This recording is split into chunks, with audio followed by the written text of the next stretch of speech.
할렐루야, 반갑습니다. 우리 옆에 있는 분들 그리고 가정 가운데 있는 분들도 함께 인사하도록 하겠습니다. 예, 샬롬. 우리 같이 은혜 많이 받으시길 바랍니다. 예, 반갑습니다. 예, 인사 좀 드리는데요. 반갑습니다. 예.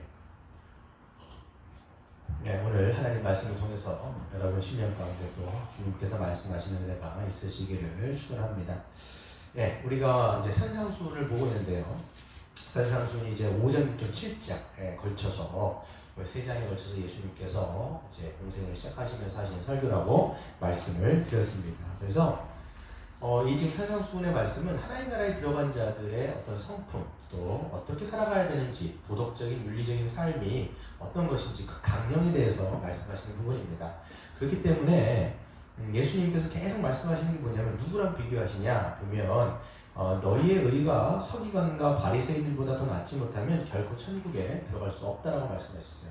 그 당시 굉장히 열심히 율법을 그들이 이제 율법이라기보다는 그들이 만들어 놓은 어떤 강령들을 아주 그냥 많이 또 굉장히 열심히 지키고 살아갔는데 그들의 의보다도 더 낫지 못하면, 더 우월하지 못하면 너희 하나님 나라에 들어갈 수 없다 이렇게 말씀하신 것이 바로 더 열심히 해라, 그 사람보다 더 많이 해라 이게 아니라 예수 그리스도를 참되게 믿고 그 예수 그리스도의 완전한 의를 덧입어 살아가는 삶이 어떤 것인지를 대조하여서 보여주시는 것이 바로 이 다음 본문들이라고 말씀을 드렸습니다. 그래서 계속 말씀하는 게 뭐냐면 그 당시를 말씀드리는 거예요.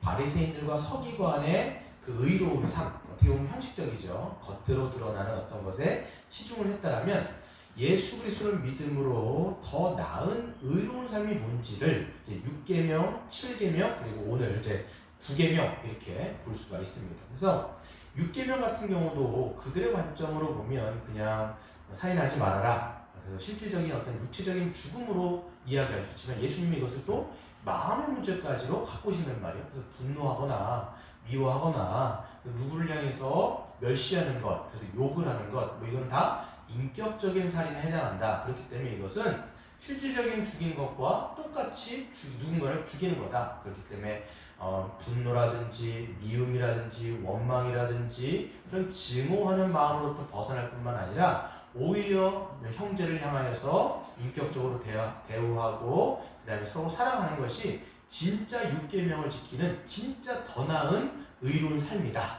라고 말씀하신다라고 6계명을 정의했습니다. 7계명도 마찬가지입니다. 그들의 관점으로는 그냥 부부관계 외에 그런 어떤 성적인 관계를 금하면 이제 그냥 간통을 얘기하는 거죠. 그것만 하지 않으면 7계명을 지킨다라고 그 사람들은 해석을 했지만 예수님은 또 이것을 갖다가 마음의 문제로 다 갖고 오시는 거죠. 그래서 마음속에 이미 너희가 여자를 보거나 또 남자를 보고 음욕을 품고 보고 있다면 이미 그것은 가늠한 것이고 그것은 간통을 한 것이다 라고 마음의 문제를 갖고 오십니다. 그래서 오히려 그런 음욕이라든지 그런 음란한 마음으로부터 벗어나고 그리고 너희가 새 마음으로서 순결하고 정결한 마음으로 사람들을 대하고 형제를 대하고 자매를 대하여서 그렇게 서로 부부간뿐만 아니라 그렇게 교회뿐만 아니라 또 사회적인 관계까지도 그렇게 순결함과 정결함으로 너희가 잘 생활하는 것이 7계명을 제대로 지키는 것이다 라고 말씀하십니다. 이것도 더 나은 의로운 삶을 마음의 문제로 갖고 오시고 진정성 있는 그런 모습으로 가져오시고 적용하신다는 걸 우리가 알 수 있습니다. 그리고 오늘 문제는 이제 33절부터인데요.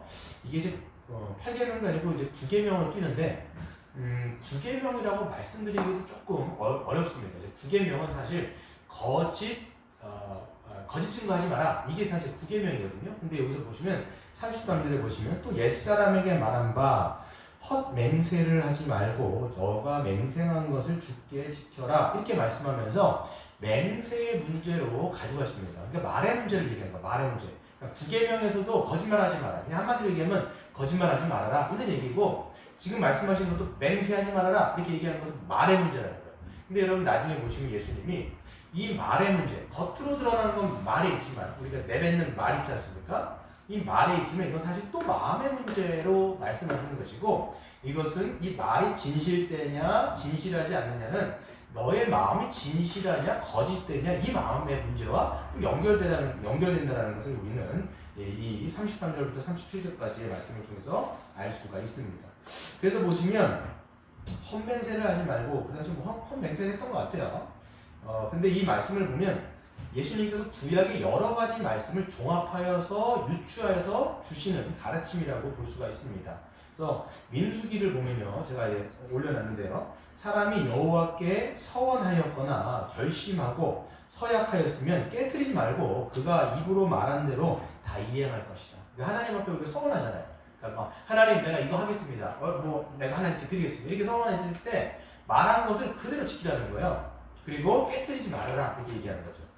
신명기에도 비슷하게 말씀합니다. 너 하나님 여호와께 서원하거든 갚기를 더디하지 말고 너의 하나님 여호와께서 반드시 그것을 요구하시니 더디면 그것이 너에게 죄가 될 것이다 이렇게 말씀하세요.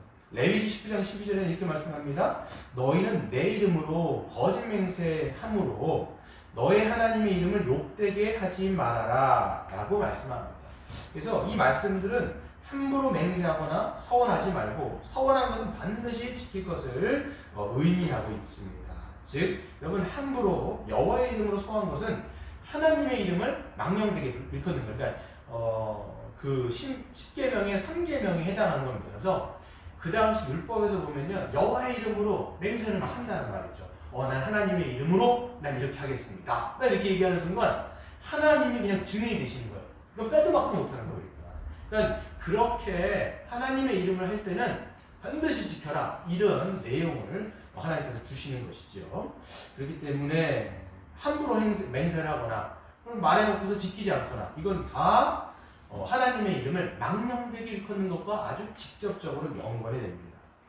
근데 여러분 그 당시 바리새인들이요 하나님의 이런 말씀들을요 자신들의 구미에 맞게 굉장히 왜곡해서 해석하고 또 그렇게 왜곡해서 해석한 것들을 사람들에게 가르쳤던 것이 바리새인들입니다.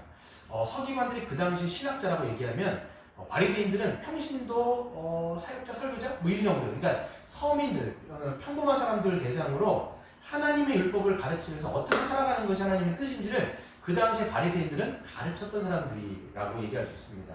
근데 이 사람들은 어떻게 이것들을 해석했냐면 그러니까 그들은 서원한 것에 대해서 정교한 편법들을 개발했습니다.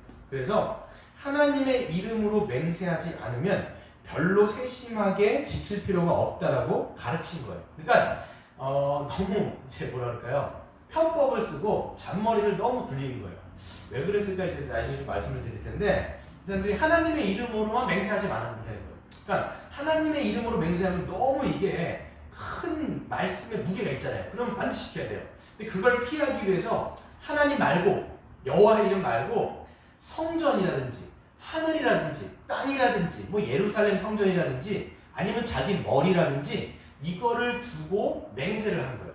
그러면 이렇게 맹세를 해놓으면요 별로 그렇게 세심하게 지키지 않아도 여호와의 이름을 망령되게 부른 것은 아니기 때문에 왜냐하면 다른 걸로 맹세했으니까 그래서 하나님의 그 율법의 말씀에서 했던 그 정죄를 피해갈 수 있다라고 이 사람들은 생각을 했던 것입니다. 아주 잔머리를 너무 많이 굴린 거죠. 그러니까 이에 대해서 예수님이 그래서 이제 그들의 왜곡된 이제 생각에 일침을 남긴 게 바로 이제 34절 같은 거예요. 나는 너에게 이른다 이렇게 얘기하시는 거예요. 나는 너에게 좀 이른다. 뭐라고 말씀하시냐면 도무지 맹세하지 말아라. 차라리 맹세하지 마라. 하늘로도 하지 말아라. 이는 하나님의 보좌 아니냐. 땅으로도 하지 말아라. 이는 하나님의 발등상 아니냐. 예루살렘으로도 하지 말라. 이는 하나님의 큰 성 아니냐. 너의 머리카락으로도 하지 말라. 네가 한 털없도 희고 검게 네가 할 수 있느냐? 아무것도 할 수 없지 않냐? 그런데 그것을 갖다가 왜 그렇게 지키지도 못할 약속들을 많이 하고 허황되고 공허한 빈말들을 그렇게 내뱉고 나서 그렇게 지키지 않냐라고 예수님께서 그들에게 직언을 하신 겁니다. 주님은 다른 본문에서도 이런 그들의 작태들에 대해서 아주 신랄하게 비판하시는 본문들이 마태복음 23장에도 아주 똑같이 나옵니다. 제가 한번 읽어드릴게요. 23장 16절 22절인데요. 화 있을진저 눈먼 인도자여 너희가 말하되 누구든지 성전으로 맹세하면 아무 일 없거니와 성전의 금으로 맹세하면 지킬지라 하는도다. 어리석은 맹인들이여 어느 것이 크냐 그 금이냐 그 금을 거룩하게 하는 성전이냐 너희가 또 이르되 누구든지 제단으로 맹세하면 아무 일 없거니와 상관없다는 얘기죠. 그 위에 있는 예물로 맹세하면 지킬지라 하는도다. 맹인들이여 어느 것이 크냐 그 예물이냐 그 예물을 거룩하게 하는 제단이냐 그러므로 제단으로 맹세하는 자는 제단과 그 위에 있는 모든 것으로 맹세하며 또 성전으로 맹세하는 자는 성전과 그 안에 계신 이로만 맹세하며 또 하늘로 맹세하는 자는 하나님의 보좌와 그 위에 앉으신 이로 맹세함이니라. 아멘. 그러니까 이 사람들은 지금 성전이 아니라 성전의 그물, 그러니까 뭐 다 다른 걸 하나님의 이름만 거론하는 거예요. 다른 걸로 다 이렇게 막 맹세를 막 하나 해는 거예요. 그리고 지키지 않아도 이건 뭐 괜찮아. 하나님의 이름을 나는 거론하지 않았기 때문에 괜찮아. 이렇게 생각하는데 예수님이 뭐라고 말씀하시냐면 성전이나 성전의 금이나 예물이나 제단에 있는 예물이나 아무거를 다 너희들이 거론을 한다고 하면 그거는 다 하나님과 연관된 것들인 것이고 하나님을 거론하는 것과 똑같다는 거예요. 왜 그렇습니까? 여기에서 하나님의 물건이 아닌 게 어딨냐라는 거예요. 너희가 누군가를 딱 되는 순간 그거는 하나님의 이름으로 하는 거다. 왜? 온 땅의 주인이 하나님의 것이기 때문에 너희들이 맹세하는 그 자체가 다 하나님의 이름을 걸고 하는 것이기 때문에 그 말을 했다라면 너희는 반드시 그것을 이행하라 라고 율법이 말씀하고 있는 것입니다. 그렇기 때문에 지금 율법의 진의는 맹세를 하고 안 하고가 있는 게 아니라 지금 뭘 얘기하는 거냐? 그냥 진실하게 말해라. 진실하게 말하고 진실되게 지켜라. 이 얘기를 하는 거예요. 지금 이게. 그러니까 맹세 여러분 예전에 우리가 보면요. 맹세 같은 거 자기 엄마 이름 걸어놓고 우리 아빠 이름 걸어놓고 뭘 걸어놓고 막 맹세하잖아요. 왜 그렇습니까? 신뢰를 주려는 거 지금. 예, 그리고 책임을 안 질 수도 있는 거잖아요. 그렇죠? 그러니까 이런 식으로 이 사람들이 했다라는 것이죠. 그러니까 하나님은 맹세가 뭐가 필요하냐? 너희 말 자체가 그냥 담백하게 말하고 그걸 담백하게 말했으면 그냥 지키는 것이 이 율법의 진의를 따라가는 것이다 라고 말씀하는 것이죠. 근데 여러분 바리새인들이요 몰랐을까요? 이런 말씀을 왜 몰랐을까요? 다 알았죠. 이 사람들이 얼마나 똑똑한 사람인데요. 하지만 이 사람들은 알면서도 이 사실을 외면하고 어떻게 하면 하나님의 이름으로 맹세하지 않고서도 먼과 권위 있고 또 누군가에게 신뢰도를 높이고 그리고 그 맹세를 지키지 않아도 하나님의 이름을 모독하는 그런 신성 모독죄에 걸리지 않기 위해서 어떤 그 편법들을 그러니까 여기 뭔가 이게 기준이 하나님의 기준이 있으면 요거를 교묘하게 이렇게 피하고 저렇게 피해가면서 그런 정죄를 받지 않기 위해서 이런 왜곡과 편법을 썼던 것이 바리새인이었습니다. 그렇기 때문에 여러분 보면 말의 신뢰도를 높이는 거예요. 하나님의 이름을 걸지 않아도 성전이다, 예루살렘이다 이걸 딱 걸어놓는 순간 누군가에게 말이라고 하는 것은 신뢰감을 줘야 되잖아요. 내 말이 진짜야. 이걸 지금 누군가에게 보여주고 싶은 거예요. 내가 받아들여지기를 원하는 거죠. 그러니까 신뢰감은 높이기는 싶은데 뭐가 하기 싫은 거냐면 나중에 그 말에 대해서 책임을 지고 싶지 않은 거예요. 네. 그런 마음들이 이 바리새인들에게도 있고 이 죄성을 가진 인간인 우리에게도 사실 편만하게 있다라는 것을 우리는 인지를 해야 하는 것입니다. 그래서 여러분 말씀을 드리면 6계명은 이제 마음의 분노의 문제, 그리고 7계명은 마음의 음욕에 관한 문제요. 9계명은 바로 이 거짓된 마음의 문제라는 것을 우리가 알 수 있습니다. 그래서 우리도 그들과 마찬가지로 말의 신뢰도를 또 신빙성은 주고 싶지요 우리가. 그런데 그 말을 지키는 것에 대해서 책임을 지지 않으려 할 때가 저도 있는 것이고 여러분도 있을 것입니다. 물론 여러분 말을 이제 신뢰 있게 하는 건 당연하죠. 그렇죠? 말에 있어서 신뢰를 주는 건 너무 중요한 문제입니다. 그렇죠? 내가 말을 하면서 신뢰감을 누군가 상대방에게 줘서 나를 믿게 하는 거죠. 여러분 다 관계의 문제는 신뢰의 문제예요. 이 신뢰가 깨지면 관계는 다 깨진다고 보셔야 돼요. 그래서 말을 얼마나 진실되게 하느냐 이거 너무 중요한 문제인데 신뢰도를 높이려면 진실한 말을 하면 되잖아요. 그런데 문제는 뭐냐면 진실이 아닌 즉 사실이 아닌 거짓말 혹은 비고 공허한 말을 통하여서 또 말의 신뢰를 얻으려고 하는 것들이 이제 문제가 될 수 있다는 것을 우리는 이 본문을 통해서 지적해야 한다는 것이죠. 하나 더 들어가 볼게요. 그렇다면 왜 사람들은 거짓말을 하면서까지도 그러니까 진실되지 않은 말을 하면서까지도 신뢰를 높이려고 할까요? 왜 나의 어떤 신빙성을 높이려고 할까? 왜 그럴까요? 어떤 뭐 이익일 수도 있고요. 나의 어떤 이익일 수도 있고 아니면 자신이 어떤 목적하는 바가 있는 거예요. 내가 이 사람을 통해서 내가 목적한 바를 이루기 위해서는 이게 진실이든 진실이 아니든 이것을 통해서 신뢰감을 줄고 하지만 어떤 거짓된 말을 이룰 수도 있고 뭐 사소한 어떤 그런 얘기일 수도 있고 이런 것을 통해서 내가 어떤 목적한 바를 이제 이루려고 하는 바가 있는 것이죠. 그래서 이럴 때 우리가 말을 보탤 수도 있고 뺄 수도 있고 왜곡할 수도 있고 어떤 것이 거짓일 수도 있고 그래서 상대방의 어떤 신뢰를 얻고 내가 목적한 바를 이루는 것이죠. 이거는 굉장히 성경에서 보면 아주 사탄적이라고 얘기할 수 있어요. 왜 그러냐면 창세기 3장에서 보시면 여러분 잘 아시는 본문이 있습니다. 뱀이 이제 와가지고 여자를 꼬시죠. 이 뱀은 이제 사단입니다. 옛 마귀라고 요한계시록 14장에 말씀하고 있기 때문에 그 사단이 여자에게 묻습니다. 하나님이 정말로 너희에게 동산 모든 나무의 열매를 먹지 말라고 하시더냐 이렇게 얘기하는 거예요. 그러니까 하나님이 말씀하신 건 뭐냐면 모든 것은 다 먹어도 좋다. 근데 동산 중앙에 있는 것만 절대 먹지 마. 이렇게 얘기하신 건데 사단은 와가지고 그 하나님의 말씀에다가 플러스를 시켜버린 거예요. 첨가를 시킨 거예요. 한마디로 좀 왜곡시켰단 말이에요. 정말로 보면요 사단도 이 말, 진짜 사실 말이야. 저도 이게 말할 때 어떤 습관이 있냐면 사실 말이지. 그러면 내가 말하는 게 사실이 아니기 때문에 사실이 이렇게 우리 말투로 보면 이게 있어요. 저도 보면 사실 말이야 이렇게 말하는데 지금 보면요 진실로 참으로 하나님이 너에게 그렇게 얘기하시더냐 라는 말을 한단 말이에요. 그러면서 말을 교묘하게 비틀어버리고 왜곡시켜가지고 이 여자를 헷갈리게 만드는 거죠. 그런 다음에 나중에 또 뭐라고 얘기하냐면 뭐라고 얘기해요?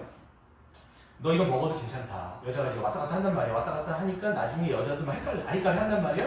그럴 때 사탄이 딱 직언을 합니다. 한 방 날리는 게 뭐냐면 아니야. 먹어도 돼. 그거 먹어도 절대로 죽지 않는다. 딱 얘기하는 순간 하나님은 정령 죽는다 말씀하셨는데 아니야. 절대 안 죽어. 이러면서 말을 완전히 360도 확 바꿔버리는 거예요. 돌려가지고 완전히 다른 걸로 바꿔버리는 것이죠. 이게 거짓인 거예요. 교묘하게 수를 써가지고 탁 비틀어버리는 거죠. 그래서 예수님도 이거에 대해서 아주 뭐라고 말씀하셨냐면 요한복음 8장 44절에 보시면 너희는 이게 지금 바리새인과 서기관이거든요. 너희 아비 마귀에게서 났으니 너희 아비의 욕심대로 너희도 행하고자 하느니라. 아비의 욕심이 뭐냐면 자기가 의도한 대로 하나님의 사람을 넘어지게 이걸 바꿨단 말이에요. 행하고자 하느니라. 그는 처음부터 살인한 자요 진리가 그 속에 없으므로 진리에 서지 못하고 거짓을 말할 때마다 제 것으로 말하느니. 네, 그렇죠. 이는 그가 거짓말쟁이요 거짓의 아비가 되었습니다. 그러니까 진실이 없기 때문에 거짓의 아비이기 때문에 자기의 것으로 거짓말하는 거예요. 왜냐하면 이게 그냥 이 사람 존재가 거짓인 거예요. 그렇기 때문에 나오는 것 자체가 다 자기의 것으로 얘기한다. 근데 예수님이 지금 바리새인과 서기관 하도 진리를 안 믿고 자꾸만 하나님의 말씀을 비틀어 버리니까 말씀하신 게 이거예요. 니들 거짓의 아비의 자녀다. 이렇게 말씀하시는 겁니다. 그러니까 여러분 보시면 우리가 누구에게 속했느냐를 보시면 우리 안에 진실이 있는가 거짓이 있는가 보면 말이 어떻게 나가느냐에 따라서 다르다라고 우리는 이야기할 수 있어요. 제가 예전에 이제 용산 전자상가 지금은 완전히 개벽해가지고 건물로 지어져갖고 다르는데요. 예전에는요 용산 전자상가에 이제 가시는 분, 컴퓨터를 하시는 분들이 이제 막 간단 말이에요. 가면 여기에 무슨 집이라고 굉장히 많습니다. 가면 근데 이제 갈 때 다들 생각을 하고 가는 거예요. 그 사람들의 말을 다 안 믿어요. 왜냐하면 하도 거짓말을 많이 하고 하도 진짜 얘기를 안 하고 어떻게 해서든 이 사람들의 목적이 뭐냐면 한 사람도 자기네 가게에 와갖고 팔면 되는 거예요. 이게 그 사람들의 목적인 거예요. 그래서 이 뭐 진짜 좋은 제품을 이 사람에 맞게 주는 게 아니라 웬만하면 이 사람이 아주 그냥 호구다. 그럼 호구한테는 그냥 가격을 이빨이 높여갖고 그냥 팔면 그만인 거예요. 그러니까 사는 사람도 가가지고 어떤 마음을 사냐면 대충 한 20분 내에 내가 돌아가야지 이런 생각을 하고 가요. 그래가지고 가격 다 비교해요. 왜? 이 사람들 말하는 게 다 어차피 다 거짓말이라는 걸 알기 때문에 어떻게 해서든지 다 돌아가요. 여기가 뭐 자기가 뭐 그래 다 비교해보고 막 그런 다음에 마지막 종합해갖고 그래도 속으면서도 그냥 사버리는 거거든요. 예, 그럴 정도로 우리가 용산 전자상가 같은 데 가면 뭐 지금은 안 그렇습니다. 다 정가 제도를 매기기 때문에 전혀 그렇지 않지만 예전에는 정말 말도 못할 정도로 그냥 사기를 엄청 쳤던 데가 그런 곳인 것이죠.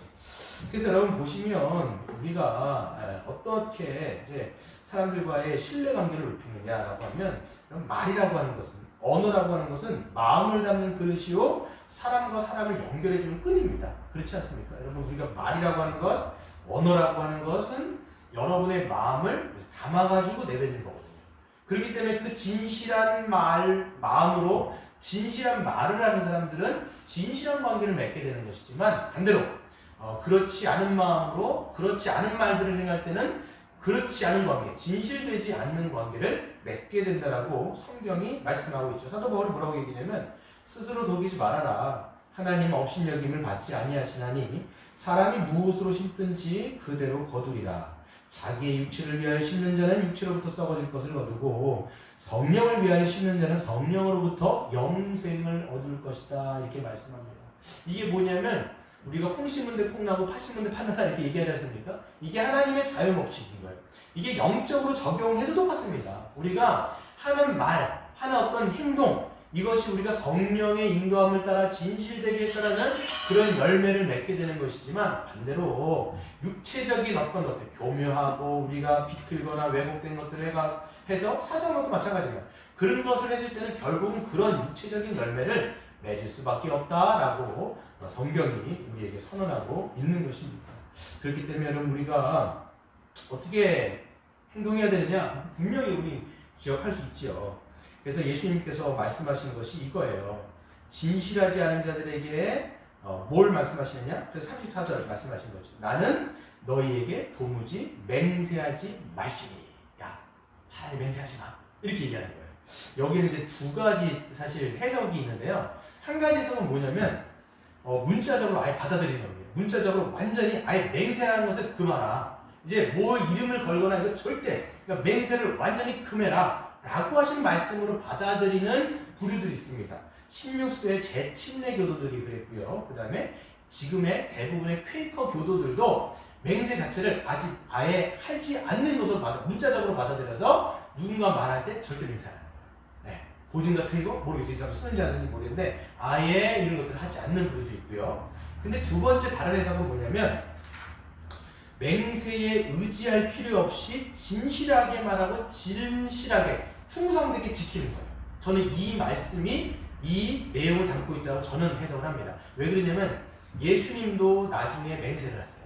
네. 공생이 거의 끝날 때 이제 누굽니까? 빌라도가 뭘 물어봤을 때 예수님이 뭐라고 말씀하시는데 맹세적으로 말씀하시거든요.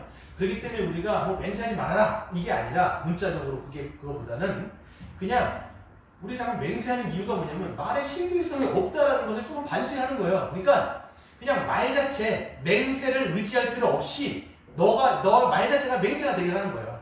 그리고 네가 말했다라면 그냥 담백하게 지키라는 거예요. 그게 여러분 우리가 거두절미하고 예수님께서 우리가 말씀하신 것을 딱 새길 수 있는 말씀이죠.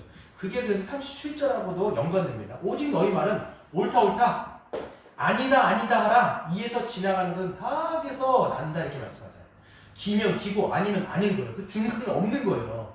만약에 긴데 아니 이게 기면 기고 아니고 아니면인데 이 중간 이게 의문스러운 것이고 다른 어떤 의도가 있어가지고 이렇게 얘기하는 것은 그거는 이제 악이라고 얘기하는 거고, 야고보 사도도 똑같이 얘기합니다. 예수님이 아마 이 설교를 듣고 나중에 야고보 사도가 그거를 야고보서에서 이렇게 얘기합니다. 5장 12절인데요. 내 형제들아 무엇보다도 맹세하지 말지니 하늘로나 땅으로나 다른 것으로도 맹세하지 말라. 똑같죠 예수님하고. 오직 너희가 그렇다고 생각하는 그렇다고 생각하는 것은 그렇다고 아니라고 생각하는 것은 아니라고 하여 정죄받음을 면하라. 이렇게 야고보서라고 동일하고 말씀합니다. 여러분 보시면요, 예수님은요 이렇게 말씀하시면서 본인이 그렇게 사셨어요. 여러분 예수님의 공생의 전체를 보시면 예수님의 삶은 그냥 한마디로 요약하면 언행일치예요. 네. 말을 뱉으셨으면, 뱉었단 말은 그렇지만 말을 선언하셨으면 예수님 말을 하신 것은 다 지키셨어요.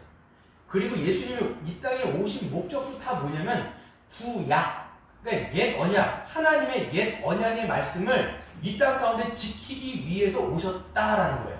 그래서 예수님의 모든 삶은 다 하나님의 말씀을 지키시는 삶이요, 본인께서 말씀하시는 것들을 다 이행하시는 삶이라고 우리는 할 수 있습니다. 그래서 여러분 보시면 뭐 어떤 병든 자들이 왔어요. 너는 네 상을 들고 나가라 얘기했을 때 그 말씀 그대로 되죠.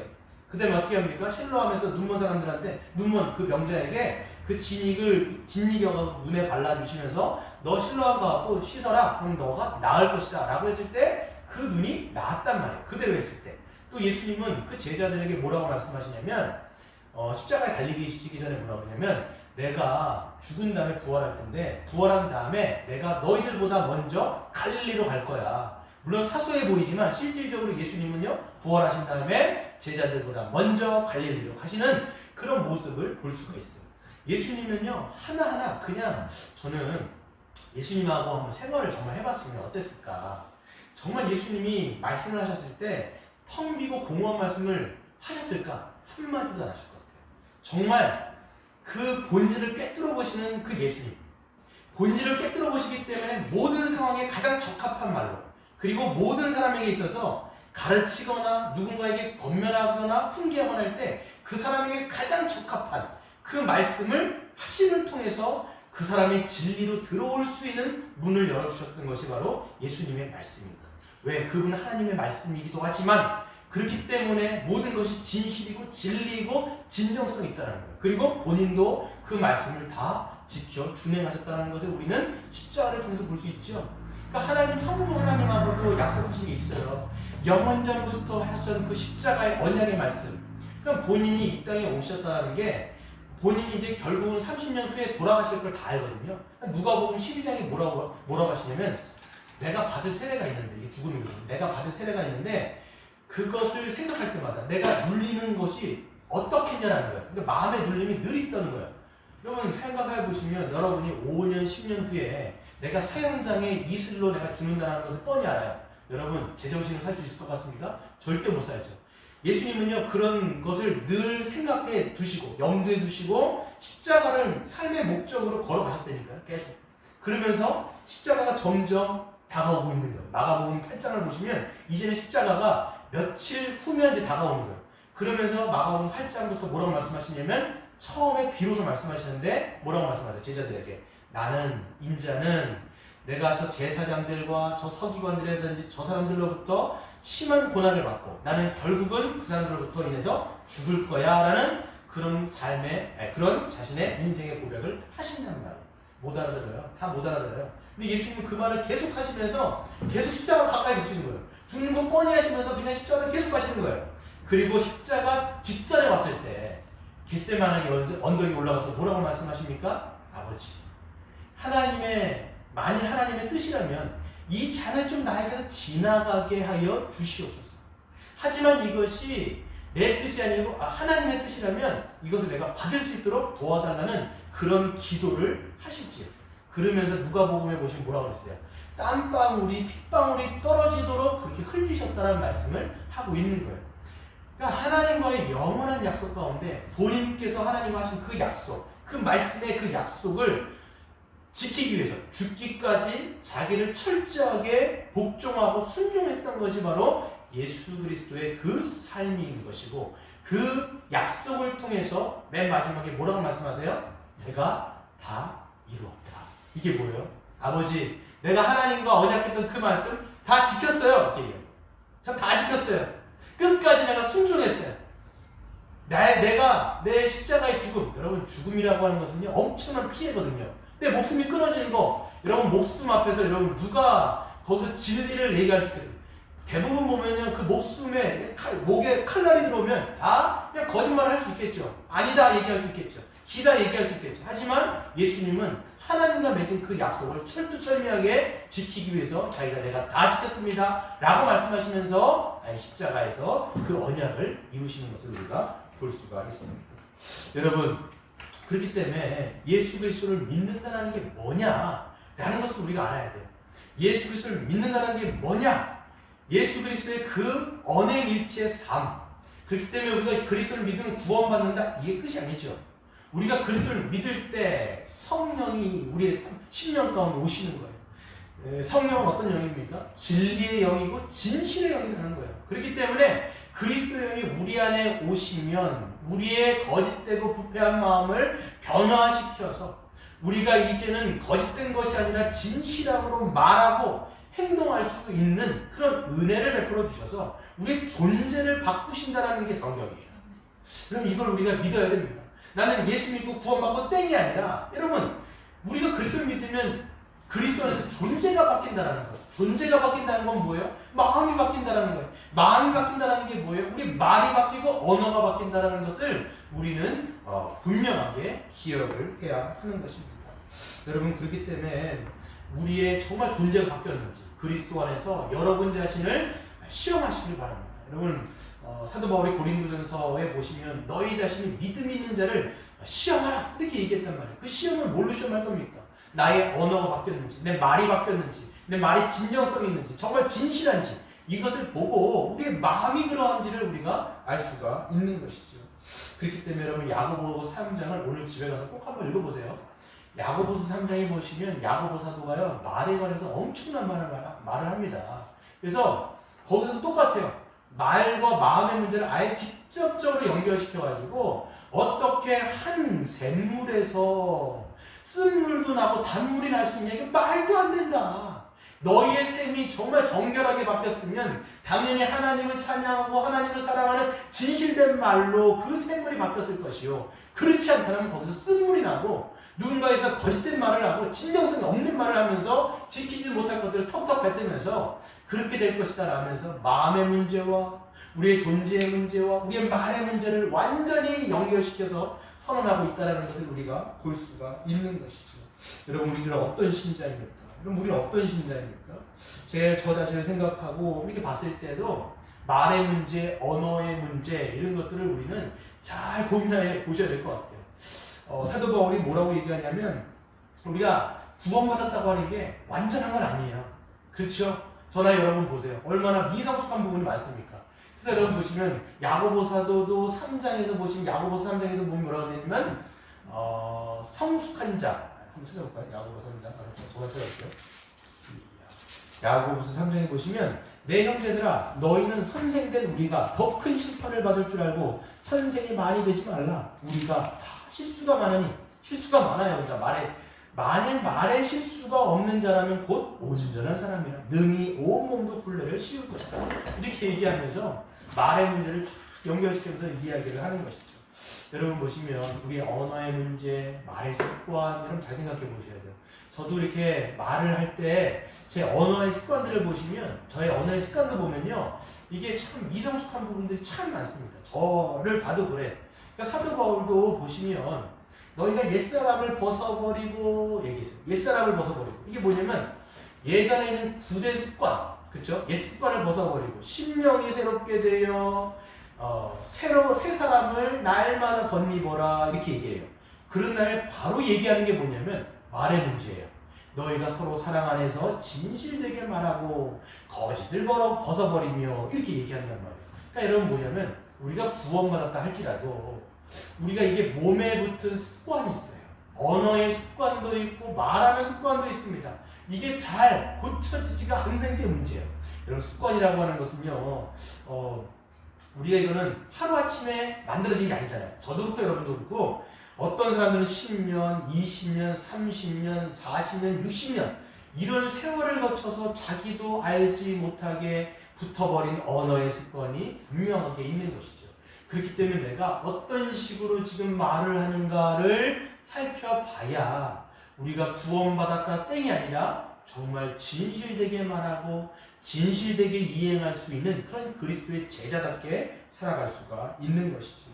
그렇기 때문에 여러분 몇 가지만 한번 생각해 보세요. 습관들 제가 생각해 볼 때 이런 거 있어요. 나는 난처함과 어떤 비난, 여러분이 실수했거나 어떤 잘못했을 때 이 상황을 모면하기 위해서 어떤 거짓말이라기보다는 어떤 사소한 말이죠. 사소하게 돌린다든지 첨가한다든지 왜곡한다든지 이걸 한마디로 그냥 거짓말이라고 얘기할 수 있지만 이렇게 내가 하지 않는가 이렇게 한번 생각해 보세요. 그러니까 뭐 이런 거예요. 가령 지각을 했어요. 지각을 했는데 회사에서 근데 지각을 했으면 그럼 어떻게 합니까?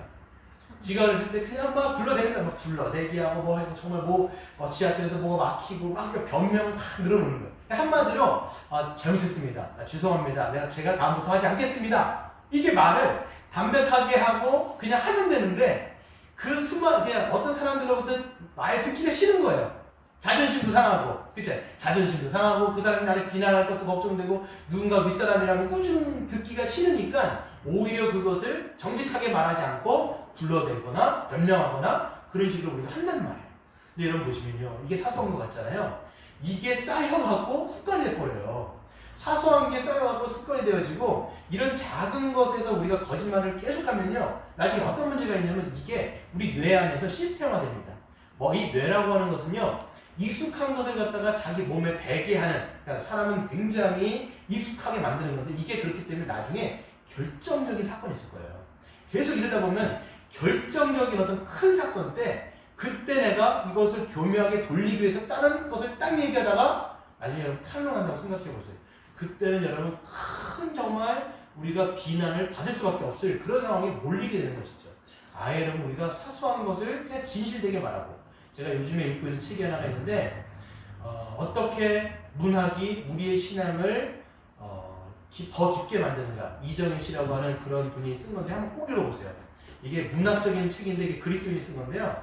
문학과 우리 신앙을 연결시키는데 이분이 뭐라고 얘기하냐면 지식으로 사는 게 아니다. 용기로 사는 거다. 이런 얘기를 하세요. 딱 그 말을 듣고 맞아. 지식으로 사는 게 아니지. 여러분 목사가요. 지식이 얼마나 많겠어요. 제가 여러분보다 얼마나 많겠어요. 여러분보다 성경을 봐도 얼마나 많겠어요. 제가 여러분보다 신앙서적을 봐도 얼마나 많이 받겠어요. 근데요. 이게 지식으로 사는 게 아니더라고요. 용기로 사는 거예요. 하나님의 그 관점, 믿음으로 사는 거거든요.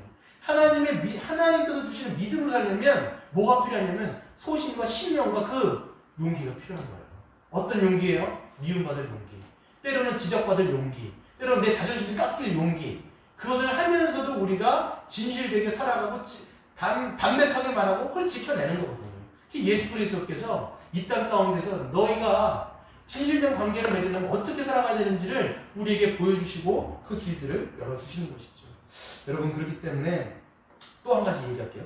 나는 또 어떤 게 제가 보면 쉽게 약속을 하거나 공허한 말을 뱉은 후에 책임지지 않는 것이 없는가 이런 생각을 해요. 그래서 어색한 상황을 모면하기 위해서 쉽게 약속을 내뱉는 거 이게 약속도 아니고 공허한 말 있잖아요. 좀 텅 빈 말들. 저도 보면요 이래요. 그냥 오랜만에 누군가를 만났어요. 그러면 어색해요. 어색하다 보니까 어떻게 얘기하냐면 뭐 쉽게 얘기할 때 우리 언젠가 밥 먹자 얘기를 한다면 밥 먹자 언제 그러니까 밥 먹읍시다 얘기해놓고서 언제 뭐 장소도 정하지 않고 그냥 무턱대고 말을 뱉어버리는 거예요. 제가 그래놓고 사실 그런 걸 까먹은 게 얼마나 많겠어요. 그러니까 우리가요 공허한 말을 굉장히 많이 뱉어요. 저는 예수님의 삶을 생각해보면 예수님은 절대로 공허하고 빈말 절대 안 했었어요. 그냥 딱 생각하시고 진중하게 가르치거나 정말 그 상황에 맞는 우리 잠언서에도 보면 뭐예요? 상황에 맞는 말씀은 그 은쟁반의 금사와가와 같다라고 말씀하지 않습니까? 그 정확한 말씀 그걸 얘기하는 거예요. 그러니까 우리가요 불안한 마음 가운데 여러 가지 말들을 뱉을 수가 있어요. 제가 예전에 그 정확한 영화 내용은 기억이 안 나요. 근데 영화 제목은 뭐냐면 우아한 거짓말이라는 그 영화가 있어요. 거기서 다 생각은 안 나는데 어떤 장면이 생각나냐면 김유정이라는 친구가 나있고요. 그 다음에 고아라라는 친구가 하여튼 두 명이 나와요. 한 장면이 있는데 이 고아성입니다. 고아성. 이 친구는 그냥 말이 없는 묵뚝뚝한 친구예요. 근데 김유정이라는 애는 말이 굉장히 많아요. 쉴 새 없이 말을 하는 거죠. 막 말을 해요. 근데 둘이가 이제 걸어가는 거예요. 얘가 아마 언니였던 것 같아요. 근데 얘가 이제 상황이 어색하니까 말을 계속 하는 거예요. 계속 하는 거예요. 근데 고아성은 이제 아무 말도 없이 그냥 가요. 그러면서 걔를 탁 돌아보면서 한마디를 딱 해요. 너는 말을 쉴 줄을 모르는구나. 그러면서 직언을 하는 게 뭐냐면 너는 지금 이 불안한 상황을 참을 수가 없는 거지. 딱 얘기를 하는 거예요. 딱 그걸 보면서 이 아이의 그 마음의 어떤 심리 상태를 그대로 직설적으로 딱 얘기하니까 얘가 할 말이 없어지는 거예요. 그러니까 저도 생각을 그 영화를 보면서 예전 영화였지만 생각하면서 그냥 불안한 관계 어떤 이 상황이 어떤 불안하면 저도 알지 못하게 그냥 생각 없이 그냥 뱉어버려요. 말을 뱉어버려요. 그냥 아무 말이나. 그러니까 우리 주명이가 얘기하는 거가 있는데 말을 침 뱉듯 한다. 침을 말 뱉듯. 아니, 하여튼 그런 말이 있어요. 그런 얘기를 하더라고요. 그러니까 하여튼 그렇게 우리가 그냥 생각 없이 내뱉는 말, 이게 우리가 얼마나 많을까. 그리고 얼마나 우리가 뱉어놓은 말이 공중에 떠돌면서 그것이 영향들을 주고 있을까. 이렇게 생각할 때 야, 참 주워 담을 수 있었으면 많이 주워 담을 수 있으면 좋겠다. 이런 생각해요. 여러분, 우리가 살면서 저도 이제 44년, 45년 이게 사는데 그동안 뱉었던 말들이 얼마나 많을까요? 공중에 떠도는 말이 얼마나 많을까요? 정말 우리가 볼 때 말이라고 하는 것은요, 이 진실함에서 나오는 말은 사람을 살리고 생명을 살리고 세우는 거예요. 또 반대로요, 이 거짓에서 나온 것들은요, 무너뜨리고 망가뜨리고 깨뜨리고 쪼갠단 말이에요. 그랬을 때 여러분, 우리가 그리스도 안에 있는 신자라면, 우리 안에 진실이 있고 우리 안에 진리가 있다라면, 우리가 이 뱉는 말, 우리가 하는 모든 말 가운데 정말 진정성 있고 진리가 나가서 누군가를 살리고 세우고 공동체를 세우는, 그게 사도 바울이 고백했던 것처럼 너희는 덕을 세우는 말을 하라, 하나님이 말씀하시는 것처럼 너희가 그렇게 말하라 라고 하시는 말씀인 것을 믿고, 오늘도 우리의 말을 점검하고 우리의 마음을 점검하여 주님 앞에 우리의 말과 입술의 말과 마음의 묵상이 하나님께 연락되어진 그런 은혜가 저와 여러분 가운데 있기를 축원드립니다. 아멘.